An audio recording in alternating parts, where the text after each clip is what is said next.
This is Gary Atencio with CNTV, and today we're in Georgia. I'm here with Warp and Weft Life Coaching. Since 2022, for those feeling stuck or wanting to make a change, he will help you weave together new threads into your professional or personal life. I'm joined here with the certified life coach, mentor, leadership consultant, Robert. Thanks for joining us here today. Thanks, Gary. I appreciate you being here. I'm going to start off a little bit about yourself. You're formerly educated at Purdue University with a bachelor's degree in pharmacy. Yes, sir. You went on to expand your education at multiple universities throughout the years.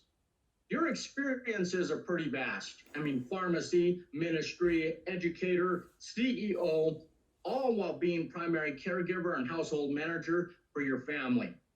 Share with me a little bit how your past has led you to life coaching. Thank you. That's a great question because I've had to ask myself that many times over the years. Just for context, my wife is a corporate CEO, and I've had the opportunity to more or less follow her around the world in different roles that she's had.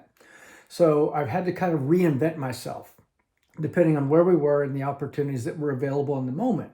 And if I look back on it, the common thread is I've always loved being in an educator position, helping people learn, helping people understand, and in turn, using that to help myself grow. I am a fanatic for learning and growing in new and different ways that are interesting to me. So I just enjoyed doing that for others.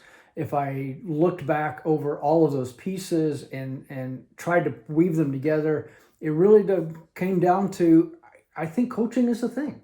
I think coaching is a thing for me in this next phase of my life, however long this phase lasts. I think it's a very natural progression for you based on everything you've done. It's led you that way. I mean, we all have a story. Mm-hmm. While discovering your client's needs is really listening the first step in helping you determine if you can work together. Absolutely, because not every client and not every coach are going to fit well together. There are personality issues. There are just all kinds of things that could interrupt that relationship. So it's important to have that first conversation and kind of sit back. It's easy for me to give them the information about what I do, but what the big unknown is what they want and where they want to go, and whether I feel like that I have the strengths and the talents to really address that well, or perhaps one of my other colleagues. So it's really important to sit back and just listen to their story, hear what they want to say, hear what they're not saying, and then try to reflect that back and say, okay, this is what I think you're into. This is where I think you want to go. This is what I think I can do. Does that sound like a match for you? Not only reading the lines, but really reading in between the lines is something you have to get pretty good at. Your life story is a tapestry woven from 6 decades of personal experiences. Is our past a big part of understanding our present, and maybe can be a guide for what we want in our future? I would say it can be. I think for some people, they get to a place in their life where their past is their past and they would just rather forget it. And it doesn't really have a lot of relevance. I don't feel like that's the case in my life. I think everything in my past has been relevant. And I certainly tap into that when I'm talking with someone, depending on where they're coming from, depending on their past. I have a lot of different points of connection that I can make with people. So I love my past, even though there are things that we would all go back and do differently. I love my past, and I love the way I can use that as touch points with different people to say like, oh yeah, we had this experience. We have a resonance there, if you will. So we can talk about that. So it really depends on the individual, how they're able to weave their past into what they're doing in the future. Yes. I mean, not only are the personal experiences a part of who we are today, would you say, you say that we basically have professional learning threads that we can add to what we're able to offer the world. Mm-hmm. Do you help others kind of see their value and what they bring to the table? Yes, I do, in short, and I think that comes from my own experience where I had a wide range, as you mentioned, a wide range of professional experiences, and I got to a point in my life where like, well, what does it all mean? You know, when you hit 60, you start asking yourself questions like, well, what does it mean? What have I done? You know, what have I left? What's my legacy? When you get to that stage, you start trying to make sense of all of that, and it really doesn't make sense off the top of your head to say, well, I was a pharmacist and I was a youth pastor. Or I was a youth pastor and a middle school educator. I was a middle school educator or primary caregiver. So to be able to talk with somebody, and that's what happened to me. I had a coach that helped me with it. So being able to do that allows you find those ways. And so you take all these threads that are just sitting in your basket of life and you can weave them into something very beautiful and something that you can share with the world and say like, yeah, this is my tapestry. This is what I've done. Hopefully you will enjoy it. I love that. I love that analogy. I mean, you assist those who are stuck or they want change. Yet, we all know change can be scary. Being able to go against the grain of what others expect, is that something you know all too well? And so you're kind of able to help others along that journey. Yeah, there was so broadly my whole profession. If you looked at my resume, you would say, "Oh man, this is a guy who doesn't know what he wants to do. He doesn't know what to be. He doesn't know what he wants to be when he grows up." But there was a specific point where my wife was invited to go get her MBA, and at that point, I was still working in youth ministry, finishing up pharmacy, and we talked about it. And it just made sense for me to start staying home with the kids. I can assure you that very few people get to that stage in life and say, okay, I'm going to give up my profession so that you can go do your profession. And I'm going to take on this task of staying home with the kids full time, which, by the way, also means taking care of the house and doing the laundry and the grocery and everything else that comes with it. So I think that's probably the biggest single example of going against that. And was it scary? Yeah, it took me a good 6 to 12 months to transition from what I thought I was to what I was on a day-to-day basis. And yeah, and it included some anger management classes and things. I had to process a lot of stuff about what it meant to be a guy, right? And what to be the male of the house, right? And so it that worked for me. And so I know it can work for other people. Yep, definitely. So it takes a while for that transition to take place like that. I mean, as a pharmacist in the past, you have always worked for your patients. Do you still organize your time and your energy around the well-being and welfare of others, but kind of maybe in a different way? Yes, and also in a way that's kind of directly related. So I'll say it in two ways. I work at a homeless ministry where we are now on a pretty much day-to-day basis. 3 or 4 days a week, go over there and just help with moving pallets of food around and getting things organized so that people can come in and get the resources they need. That's a pretty consistent theme of anything that I've ever done. And I would say that still, it's surprising, I haven't practiced pharmacy in a few decades, and yet that knowledge, I still talk with people on a daily basis, my kids, my family, or my friends about, hey, what do I take for this or what do I take for that? So I'm not practicing pharmacy. I want to be careful to say I'm not practicing pharmacy, but that knowledge of pharmaceuticals is still there. So it's bizarre how it doesn't really go away. To me, I see it as more you were helping people back then, and you're still doing it today, but in a totally different way. I think that's kind of exciting to see that progression. Yes. I mean, each time you embarked on a new chapter, leaving behind what you knew and you were comfortable with, did it always open up new opportunities? And are those the type of changes that you like to help others with?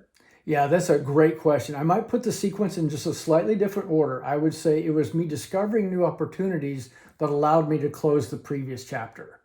I'm not sure if I leapt out of it and then went hunting for it. It was more opportunistic in terms of where I was and what was available and what I could do in that particular geography or that particular moment.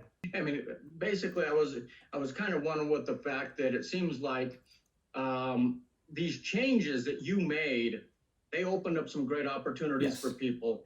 Do people not understand when they decide to change, it's definitely going to open up opportunities for them too? And is that kind of exciting to watch that process? It's extremely exciting. It's what keeps me animated in what I do every day.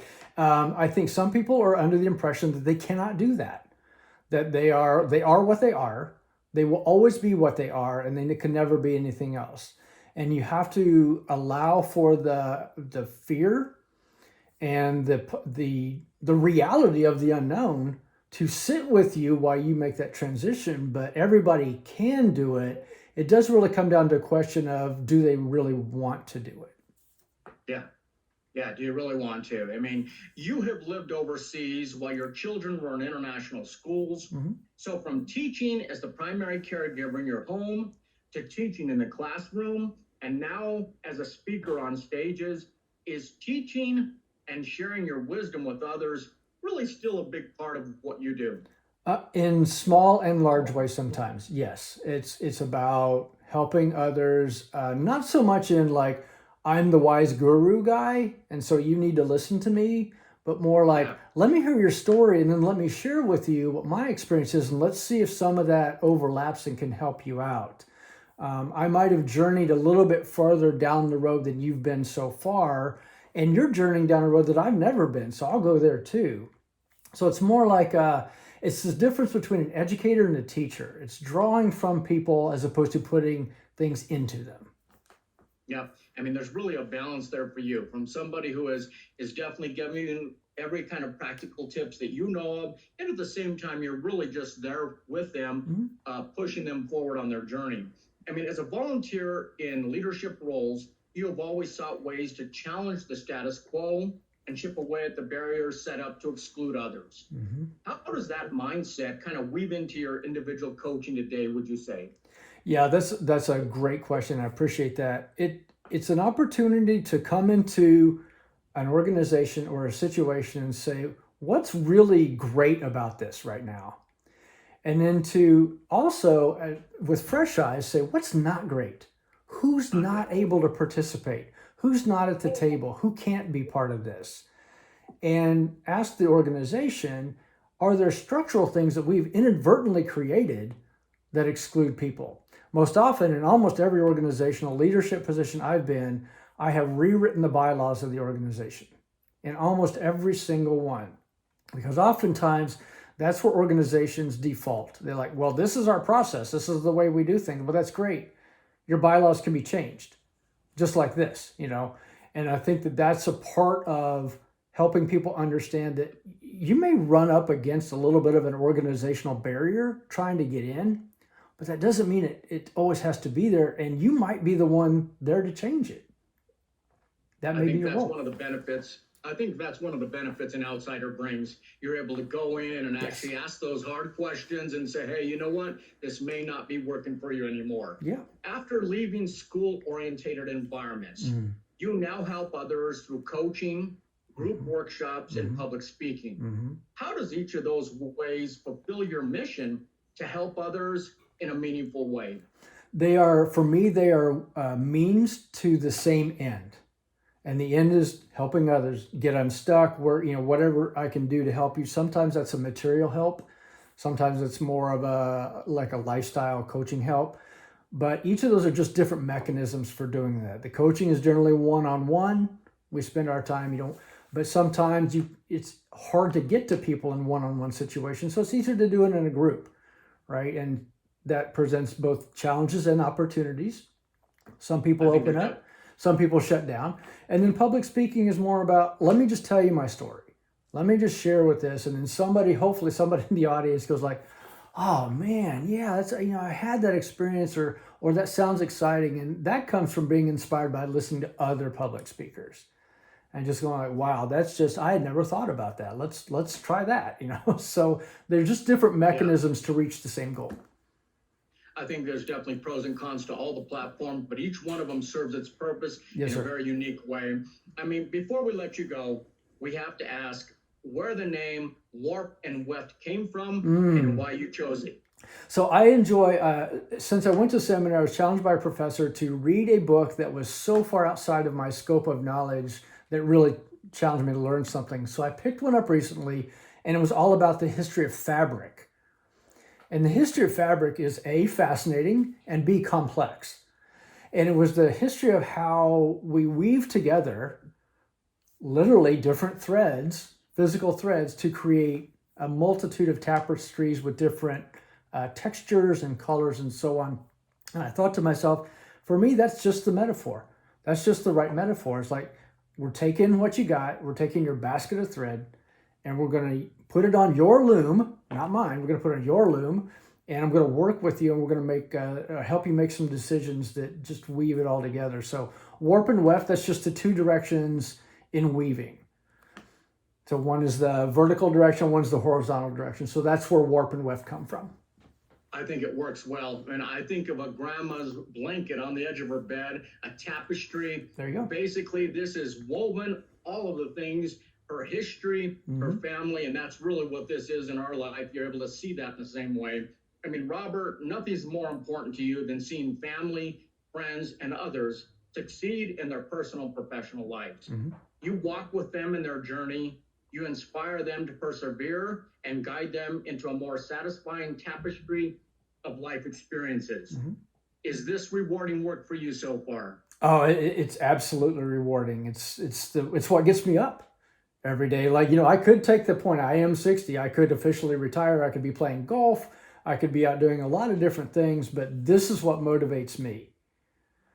So this is what I'm enjoying, and I'm grateful, so grateful to have found this little niche in the world. Excellent. Very exciting story to share out there. Viewers, let's take a look at the bottom of the screen right there. What you're going to see is his website.